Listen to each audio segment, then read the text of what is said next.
again, everyone. It has been a minute, but Rain Over Money is back. This is Kevin Hissong.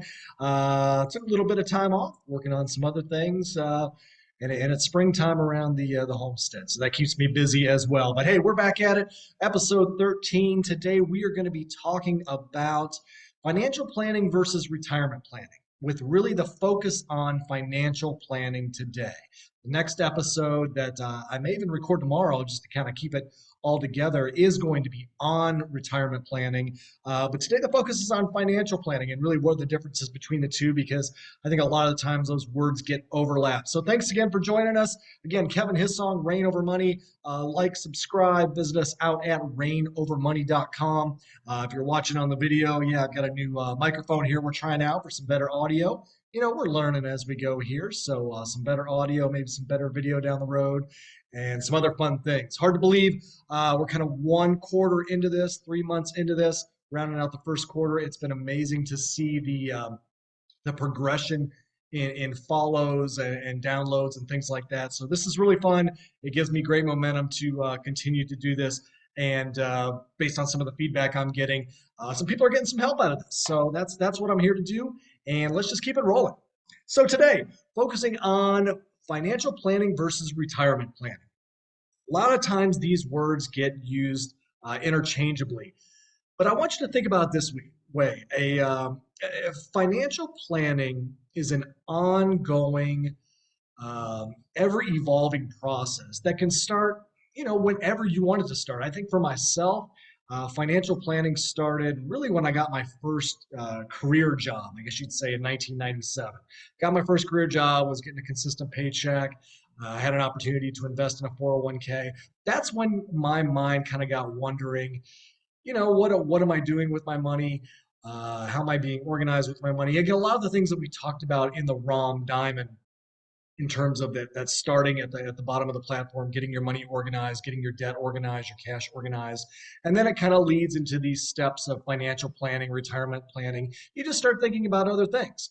So financial planning to me is everything that's all inclusive of what's your plan in life for your money.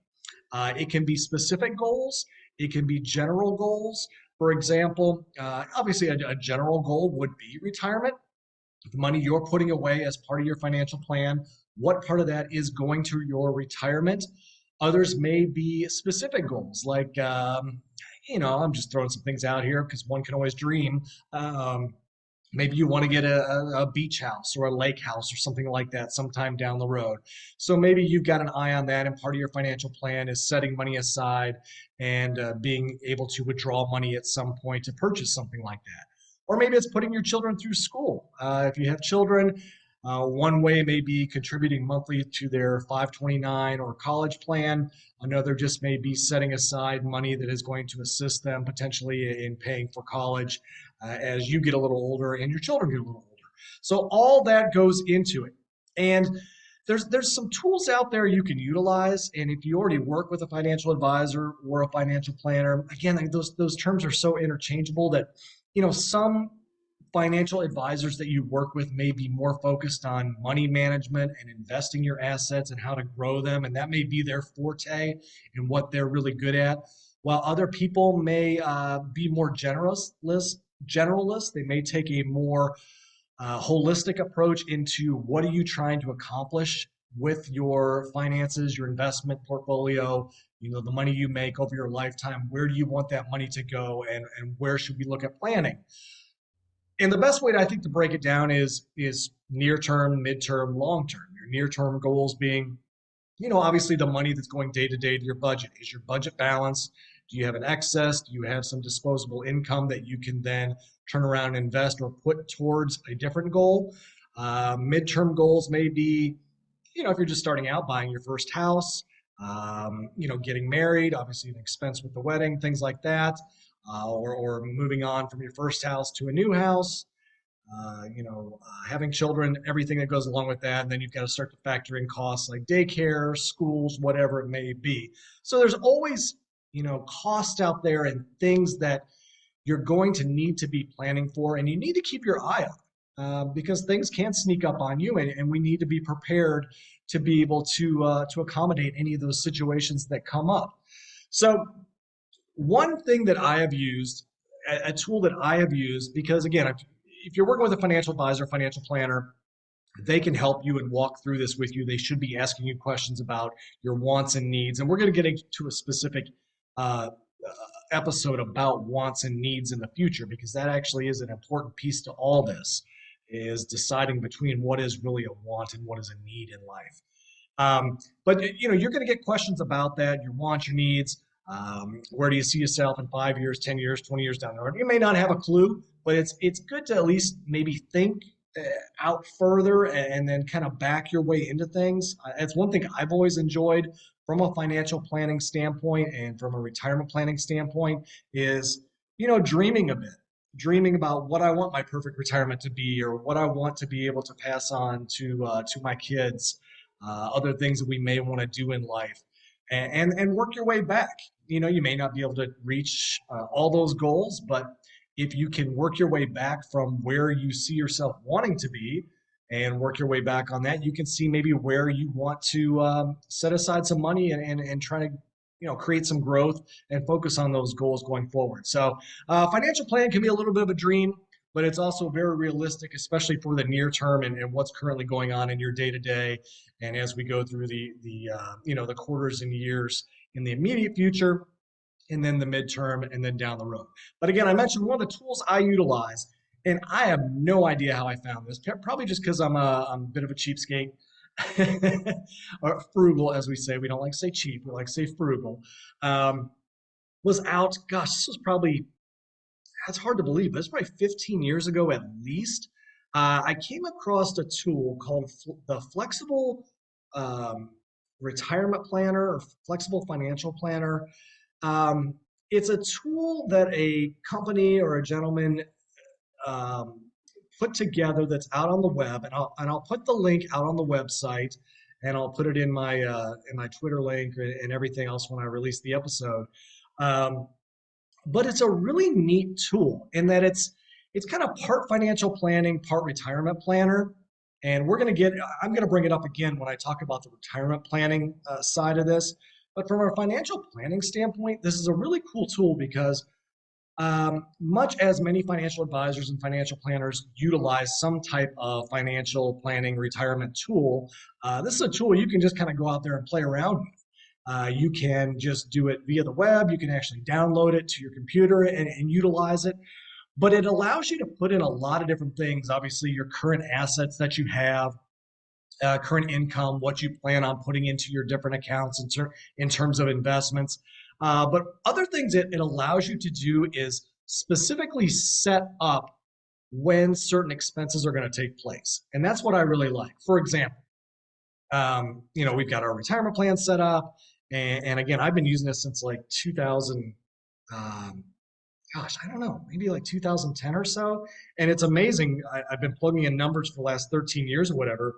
And it's amazing to see things change. But even looking back at it, the projections that were going forward are pretty spot on about where we were going to be at a certain point in our life. I think we're a little ahead of schedule based on some things and some breaks that have gone our way. But it's cool to see, especially to start out early, to see this plan kind of progress with you and how you track towards it.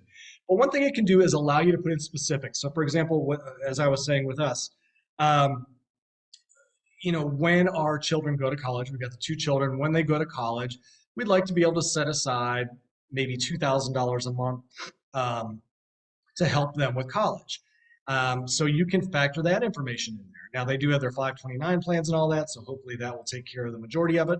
But it's something we want to be able to help them out with so that they're not socked with debt when they come out of college, because that's such an issue nowadays that young folks are dealing with. But you can put those expenses in. You can tell the expense when to start, when to stop. So for instance, we've got 24,000 a month, or yeah, right, 24,000 a year for maybe that 8-year span when our children will be in college. If you can project out or want to project out when you're probably going to be purchasing a new vehicle, or when you're going to be doing some home renovations or things like that, you can put that information in there. And what the tool will do, it will then and when it runs the simulations, it will, when you hit that year, say it's 5 years down the road, it will pull that money out of your investment account or whatever, and it will reflect that in your financial plan going forward. So it's a great way to kind of plan for some bigger items. Again, this isn't for the day-to-day stuff. The day-to-day stuff, as I've mentioned, is Mint, utilizing something like Mint where you can track your budget, how you're doing on a month-to-month, quarter-to-quarter basis. But this is kind of looking at years out now. And it's a great tool for that because financial planning, as I've already talked about, and as you can probably figure out from where I'm going with this here, it's not just your retirement. It's not just college. It could be planning for your health care in retirement, or planning, if you're um, uh, employed on your own, self-employed. That's the word I was looking for, self-employed. I should know that since I am. If you're self-employed, paying for your insurance, things like that. Um, Other things that you could factor in a financial plan, again, houses, purchasing of a house, purchasing of vehicles, large purchases that could take place, college planning. um, if you're switching jobs, that's one thing as well. If you see maybe your income growing by switching a job, or planning to move jobs at a certain time, that's another thing you could factor in there as well. Insurance, life insurance, whether it's term life insurance you're purchasing on yourself or your spouse, maybe, whether it's whole life insurance, other types of insurance that you're purchasing, that all goes into the financial plan. Anything money related goes into that financial plan. That isn't really the day-to-day stuff. And then again, we get into the retirement plan side, which is going to be much more focused on growing your IRA, growing your 401k, and then based on the projections of how much you're putting into those retirement accounts, then when you're ready to retire, and maybe factoring in Social Security, because yes, Social Security is going to be there when you retire, no matter what you hear or see or read, it will be there in some way, form, or fashion. Um, when you're ready to turn that on, and maybe you don't know when you turn it on, and that's why you do the retirement planning, is it can tell you, hey, when you reach age 62, when you reach age 65, based on you wanting to withdraw this certain amount of money, here's how much you're going to have, and here's the accounts we're going to pull that money from and how we're going to withdraw it. So we're going to get into the retirement planning side in the next episode. And then a little bit further down the road, we're going to get into the specifics of creating income in retirement, whether it's creating income off your investments or pulling income from your different retirement accounts, your IRA, your 401k, your Roth, or maybe your taxable brokerage account, whatever it may be. We're going to walk through that as well. So this was more just a general step of talking about the difference in financial planning versus retirement planning. Just think the holistic aspect of it and everything that goes into that plan.